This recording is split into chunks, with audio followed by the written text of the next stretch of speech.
Hello dears, welcome to Prerna. This is the last topic in the module which deals about Industrial Revolution. We are going to discuss about the impacts of Industrial Revolution, the impacts or the results of Industrial Revolution.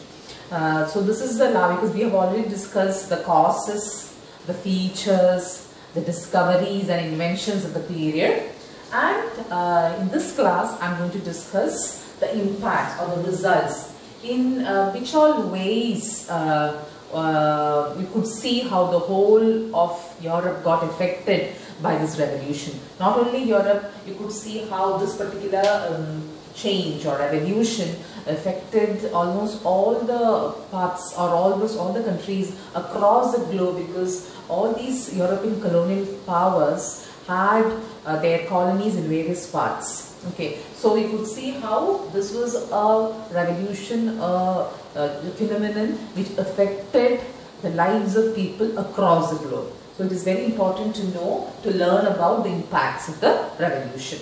So I have this image for you just to bring to your mind that a number of machines were introduced in this period. Okay, large, huge machines were introduced in factories. Okay, so it was a very new system, that was a factory system, and it was very different from the domestic system, the putting out system which was there earlier.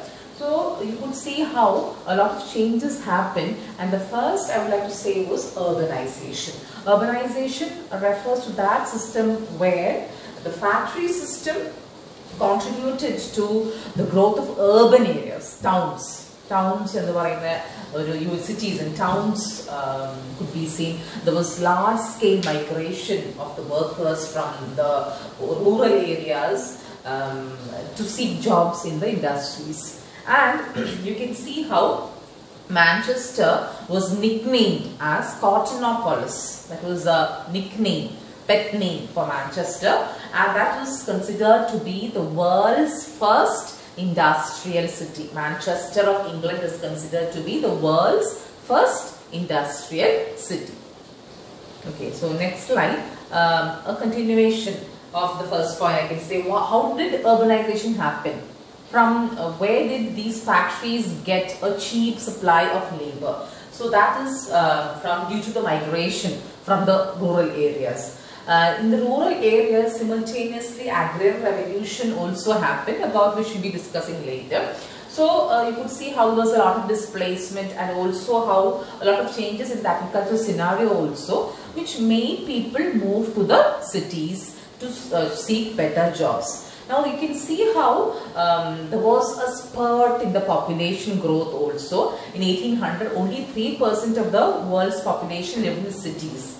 And that is now at present it is 50%. So you can see the difference. Now Manchester, which had a population of 10,000 in 1717, had 2.3 million by 1911. So this was how migration to the cities affected the population, congestion there, how population increase in the cities.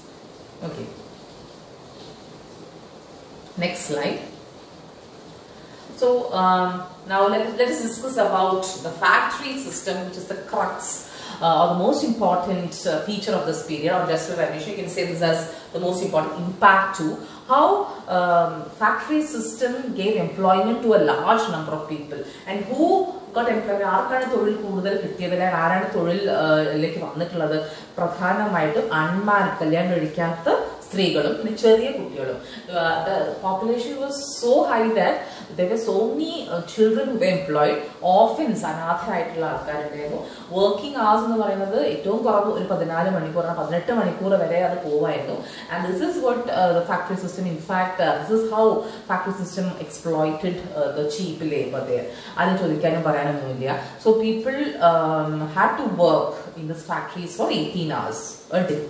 പിന്നെ വേറെ ആരൊക്കെ നോക്കുകയാണെങ്കിൽ we could see displaced from the rural areas, agricultural workers. അവർക്ക് തൊഴിലില്ലാതായപ്പോഴും they too എന്തുകൊണ്ട് തൊഴിലില്ലാതായി മാറി? agricultural revolutionൽ അവർക്കവിടെ surplus ഉണ്ടായി മാറി, machines വന്നു. അപ്പോൾ so people wanted to find better jobs. അങ്ങനെ അവരുടെ എൻക്ലോസ്മെന്റ് സിസ്റ്റം പല കാര്യങ്ങളും അഗ്രികൾച്ചറൽ ഫീൽഡിൽ വരുന്നുണ്ട് ഈ കാലഘട്ടത്തിൽ. അപ്പോൾ അതുകൊണ്ട് തന്നെ you could see how agricultural workers who migrated to cities, they were also employed in the factories. അപ്പോൾ ഇവരെല്ലാം കൂടെ കൺസ്റ്റിറ്റ്യൂട്ട് ചെയ്തിട്ടാണ് എന്തുണ്ടാകുന്നത്? Factory system as such, factory system. അപ്പോൾ ഫാക്ടറി സിസ്റ്റത്തിന്റെ ഒരു ഇമേജ് ആണ് ഇവിടെ കൊടുത്തിട്ടുള്ളത്. You can see people working there in the factories. ഇനി ഇത് നമുക്കറിയാം എത്ര മോശമായിരുന്നു എന്നുള്ളത്. The condition was really bad. Okay, നമ്മൾ എത്രത്തോളം ഇൻഡസ്ട്രിയൽ റവല്യൂഷൻ, എത്രത്തോളം ഇതൊരു വിപ്ലവമാണെന്ന് പറയുമ്പോഴും, എത്രത്തോളം ഇത് ഓരോ രാജ്യത്തിനെയും അഭിവൃദ്ധിയിലേക്ക് നയിച്ചു എന്ന് പറയുമ്പോഴും നമുക്ക് പറയേണ്ടത് majority of the people, the common people who were employed in the factories, their condition was very bad. So this is in fact well explained by Frederick Engels, you know, Karl Marx in the friend ആയിട്ട് Engels. In 1844 he had written this work, The Condition of the Working Class in England. The condition of the working class in England, where he had described how in the back streets of Manchester there were shanties and shacks, where makeshift apartments where people lived in a very unhygienic situation. എന്ന് അദ്ദേഹം പറയുന്നുണ്ട്, crude ways that they lived എന്നുള്ളത് clear ആയിട്ട് നമുക്ക് മനസ്സിലാക്കാൻ പറ്റും. That is about Engels' work. പിന്നെ ഇതിന്റെ തന്നെ ഒരു തുടർച്ച, ഫാക്ടറി സിസ്റ്റം എന്ന് പറയുമ്പോൾ people just migrated to the cities in large numbers. അപ്പം പെട്ടെന്നുള്ള ഒരു പോപ്പുലേഷൻ വരുമ്പോൾ ഇവരെയൊക്കെ എങ്ങനെയാണ് അക്കോമഡേറ്റ് ചെയ്ത്? Cities did not have an idea. കാരണം അവർ it was not visualise that way. അല്ലെങ്കിൽ ആ ഒരു കാലഘട്ടത്തിൽ ആ ഒരു ചിന്ത അവർ എങ്ങനെയാണ് how to accommodate these people എന്നുള്ളത് ഒരു ചിന്ത വന്നിട്ടുണ്ടായിരുന്നില്ല. So we could see how that resulted in inadequate housing and poor living facilities. Growth of slums could be seen there. Clean water, sanitation എന്ന് പറയുന്ന സംഭവങ്ങളൊന്നും ഒന്നും ഇല്ല തന്നെ. That was all ഇനാഡക്വേറ്റ്.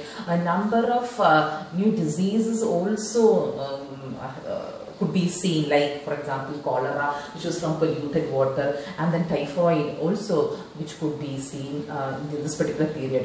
Among newcomers from the rural areas, they squeezed, somehow they found their space in these urban cities, and that resulted in inadequate housing facilities. അത് നല്ലൊരു രീതിയിലുള്ള ചേരി പ്രദേശങ്ങളാണ് സ്ലംസ്. ചേരി പ്രദേശങ്ങൾ വളരെയധികം വർദ്ധിക്കുകയാണ് നമ്മളിതിന്റെ ഫാക്ടറി സിസ്റ്റത്തിന്റെ ഒരു റിസൾട്ടായിട്ട് നമുക്ക് കാണുന്നത്. ചേരി പ്രദേശങ്ങളുടെ ഒരു കാര്യമായ തോതിലുള്ള വർധനവ് ഈ ഒരു കാലഘട്ടത്തിൽ നമുക്ക് കാണാൻ പറ്റും.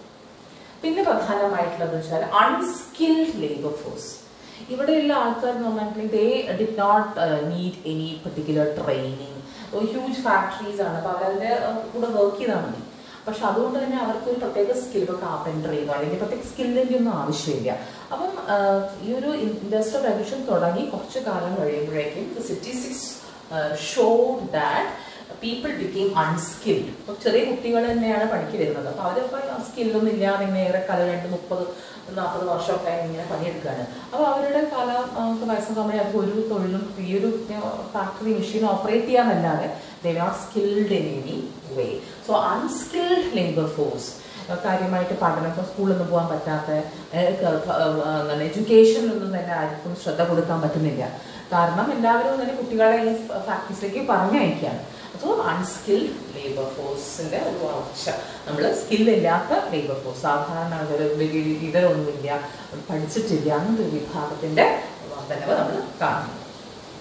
ഓക്കെ, പിന്നെ ജനറലി പറയുകയാണെങ്കിൽ not only in the slum, generally all over Europe you could see that there was population growth.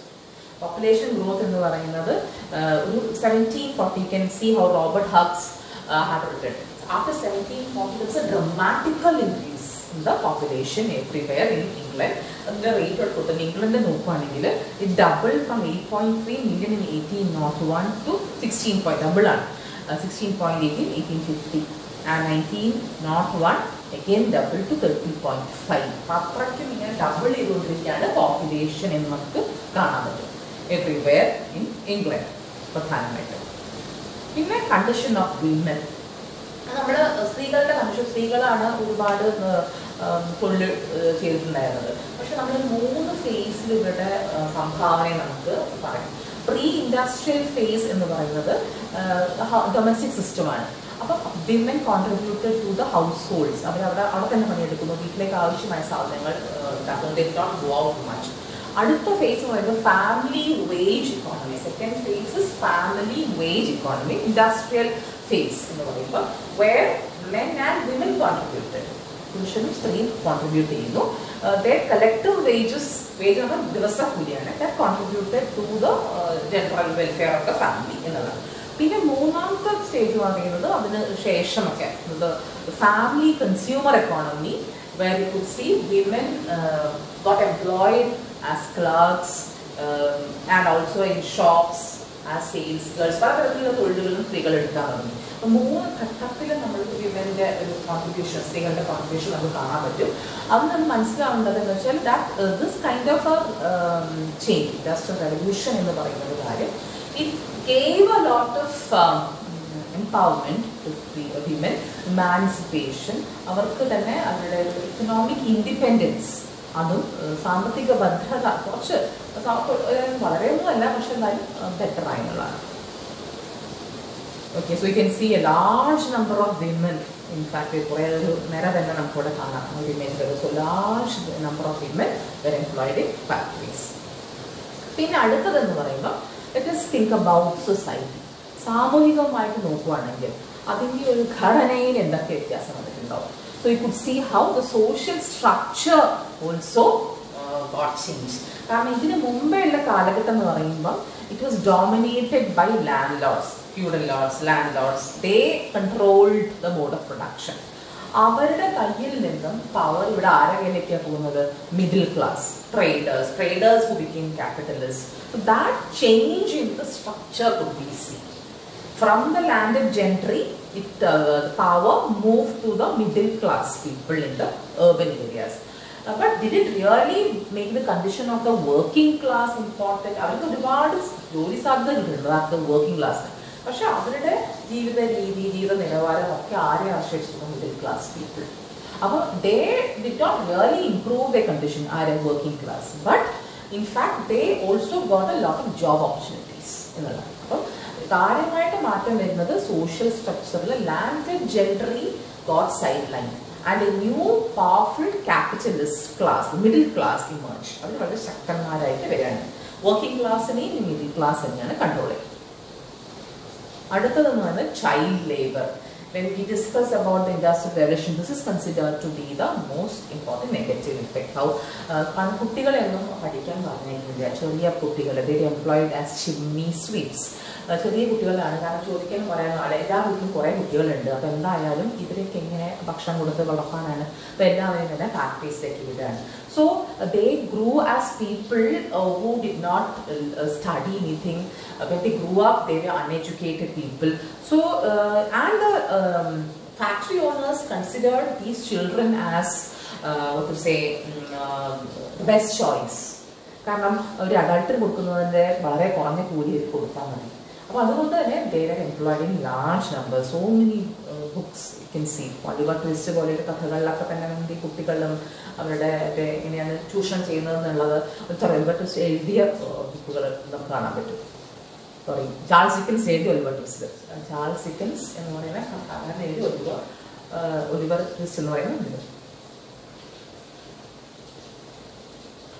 Okay, you can see how children were employed in large numbers. കുട്ടികൾ ഇങ്ങനെ നോക്കി എത്ര റിസ്കി ആയിട്ടാണ് അവർക്ക്. they were not given any protective gears. അവരുടെ കയ്യിലൊന്നുമില്ല, പക്ഷെ they had to work with these machines. ഒരുപക്ഷെ ഇപ്പം പലപ്പോഴും അവർ ഈ മെഷീനകത്തൊക്കെ അകപ്പെട്ട് മരിച്ചു പോകുന്നു. എന്നാലും ചോദിക്കാനും പറയാനൊന്നും ആരുമില്ല. That was a condition in the factories. അപ്പം ഇതിനൊന്ന് സൂപ്പർവൈസ് ചെയ്യുന്ന ആൾക്കാരും വളരെ എന്താ പറയുക, ദേവർ ഓൾ ഇപ്പം ചാൾസ് ഡിക്കൻസിൻ്റെ നോവൽസ് എടുത്താൽ അറിയാം, നമുക്കറിയാം, കഥകളിൽ വായിച്ചിട്ടുണ്ടാവും. How brutal and cruel supervisors were. അല്ലെങ്കിൽ എത്ര വളരെ മോശമായ രീതിയിലാണ് കുട്ടികളെ ട്രീറ്റ് ചെയ്തിട്ടുള്ളത്. They were not treated like children. They did not go to school. അപ്പം അതിനൊരു എക്സാമ്പിൾ പിക്ചറാണ് ഇവിടെ കൊടുത്തിട്ടുള്ളത്. പിന്നെ വേറെ ഒന്നെന്ന് പറയുന്നത് സ്ലേവറി. സ്ലേവറി പറയുന്നത് ശരിക്കും പറഞ്ഞാൽ it actually became thrived. It actually thrived in the US, അമേരിക്കയിലാണ്. കോളനീസ്, അമേരിക്കൻ കോളനീസ് പ്രധാനമായിട്ടും. കാരണം അവിടെ ഉണ്ടാവുന്ന പ്ലാന്റേഷൻ, തോട്ടങ്ങളിൽ, വളരെയധികം തോട്ടങ്ങളുണ്ടായിരുന്നു. ഈ തോട്ടങ്ങളിലും ഖനികളിലും ഒക്കെ പണിയെടുക്കാൻ വേണ്ടിയിട്ട് slaves from Africa were taken. Okay, you could see how the shortage of labor in the colonies in fact made the Western powers take slaves from the African continent. Slave trade was very profitable. Another business slave trade, selling these slaves. So slave trade, you can see how it thrived during this period. Plantation